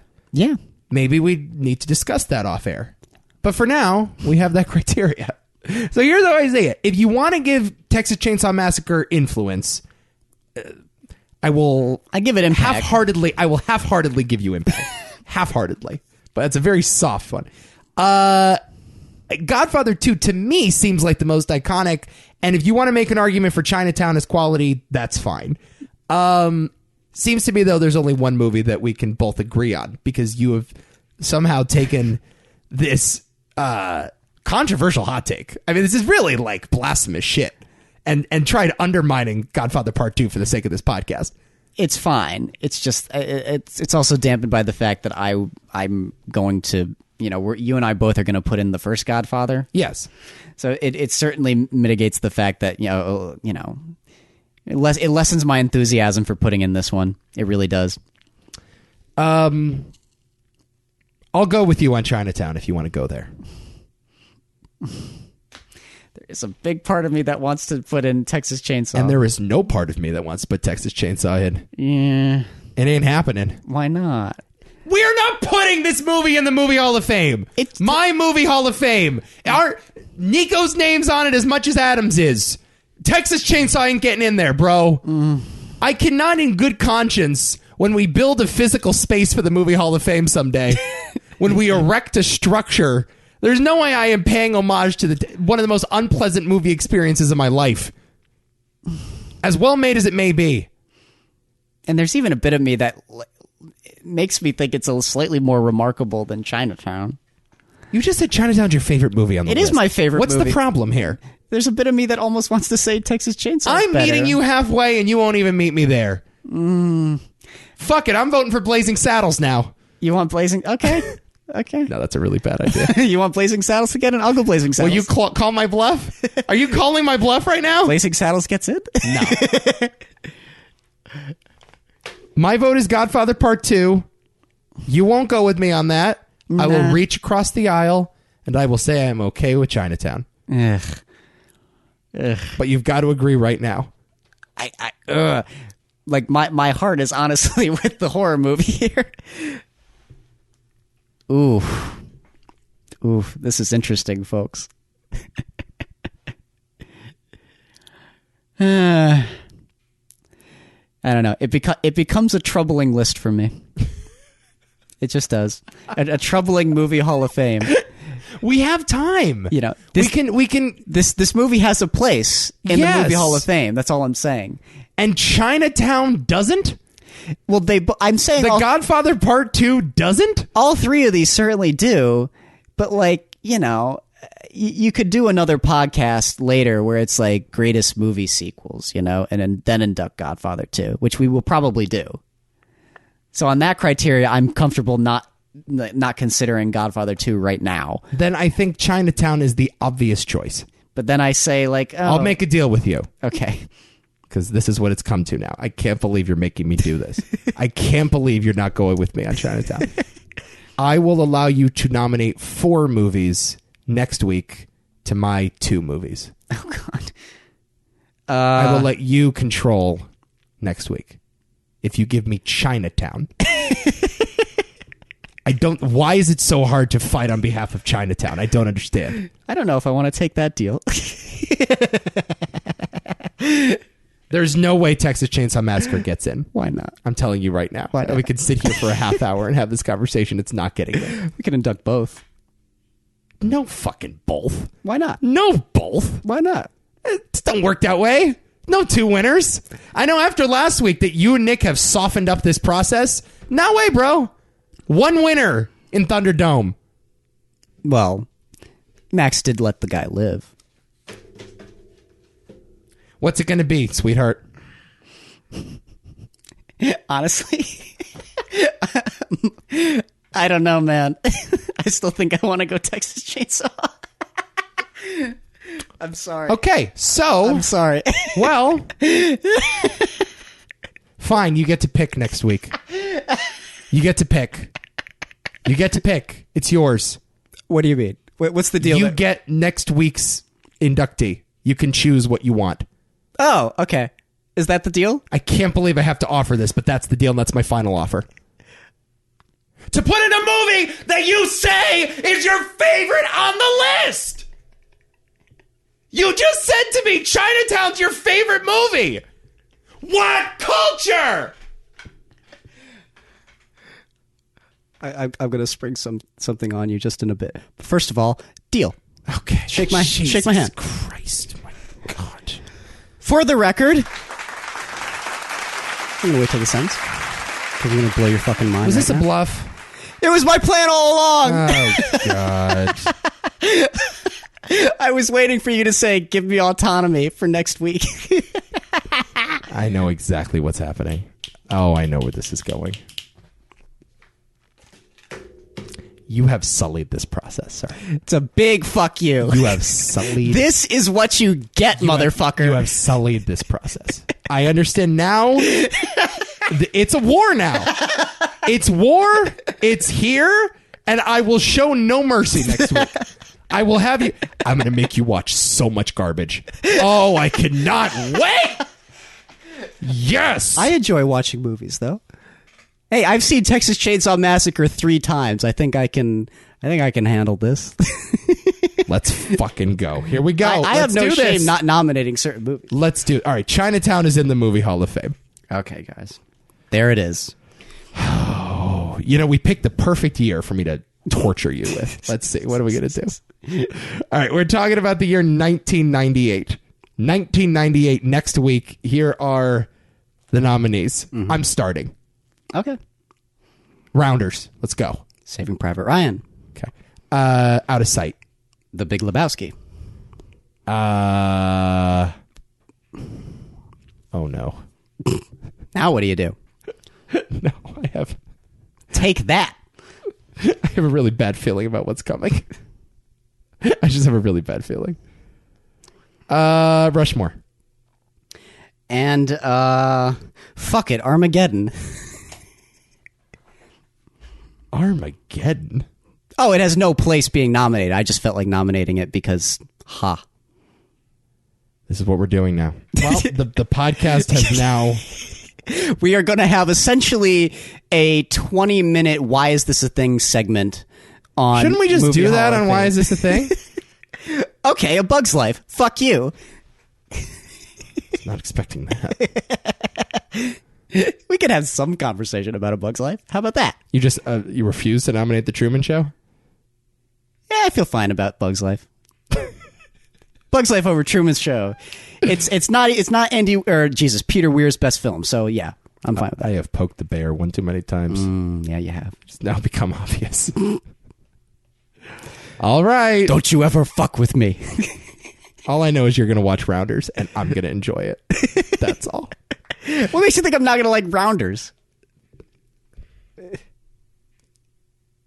You could hire someone, and their only job for 60 years is to be like, produce a movie made for Nico. And Rounders is what they would get. Okay. If someone devoted their whole life to understanding my psyche and producing a piece of art that's made for me, it's Rounders. Okay, Nico, here's the problem with your logic, is that traditionally on this podcast, I like your movies a lot more than you like my movies. Good point. But this may be a little too Nico for you to handle. All right. This may go over the top. Is it? Are we just ignoring the fact that I just nominated a Wes Anderson movie, by the way? Are we just brushing that little detail off? I was going to nominate that anyway, too. Okay, are we just... I fucked with you so good on this podcast that I got you to nominate a fucking Wes Anderson movie. Take that. You know what, Nico? You lose, motherfucker. Unbelievable. Wow, this really turned around. I really betrayed you, didn't I? I know that all bets are off now. Look, man, this ain't nom. There are rules to this shit, dude. And you've broken those. So, like Walter in Big Lebowski, I'm pulling the gun out of my bag. Mark it 0, motherfucker. I'm ready to go. I'm ready to go. And you have autonomy next week. God damn it, I'm living in Adam Hall's world. Don't like it. Follow you on things, right? Actually, don't follow you on Follow anything. me on things. No, don't. Go right ahead. Don't follow this guy. Yeah. Check out all the other podcasts on the website. I'm caught off guard by this. I know. This podcast has entered a new era. I'm an evil genius. I'm a regular joker here. Haha. All right, that's it. That's the Movie Hall of Fame. Until next time. Oh, I can't say it. I was going Blazing Saddles. I can't say it.